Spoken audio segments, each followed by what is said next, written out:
When the market has a downturn, it's hard to control our emotions. It can be helpful to expand our perspective by looking at history to help understand what happens during a market crash. Let's explore an important topic, stock market crashes, and more importantly, what we can learn from over 150 years of market history. To begin with, let's put things into perspective.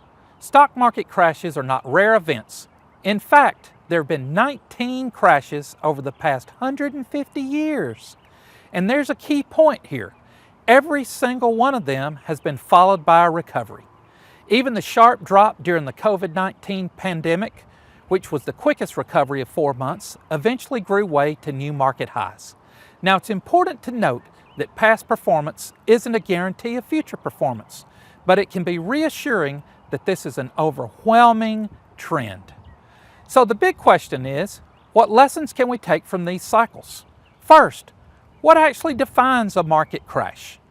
Well, there's no official definition, but it's typically used when major indexes fall more than 20%.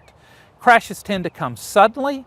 After long periods of growth, they create panic selling, dramatic headlines, and a sharp drop in prices. Oh, and don't forget all those good headlines in the media. Recovery timelines vary, and it's impossible to predict the recovery time, but history shows us that recoveries have happened. Now let's take a look at 3 historical examples.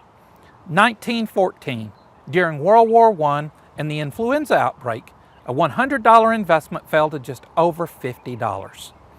Now during the Great Depression, which most all of us hear about often, a $100 investment dropped to $21.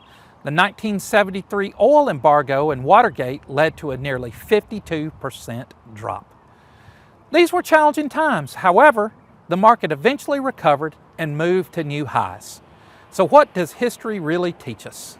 That volatility is normal and long-term growth requires patience. Those who remained invested, who didn't let fear drive their decisions, often saw the best long-term outcomes. Here are some practical strategies to help stay the course. Keep an emergency fund of at least 6 to 12 months of your monthly expenses. Rebalance your portfolio regularly. Avoid chasing overvalued investments and stick to a sustainable withdrawal rate when you're in retirement. And most of all, embrace down markets as part of the journey and not something to fear. The golden rule from our history lesson today is this too shall pass. Markets operate in cycles. The highs and the lows are both temporary. True long-term success comes from having a plan, staying disciplined, and not reacting emotionally to short-term noise. Yes, market crashes can be unsettling, but they're not new and they're not permanent.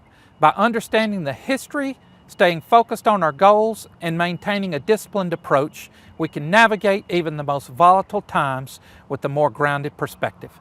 I'm Daren Chamblee at First Family Wealth, and let us help you put your retirement on cruise control.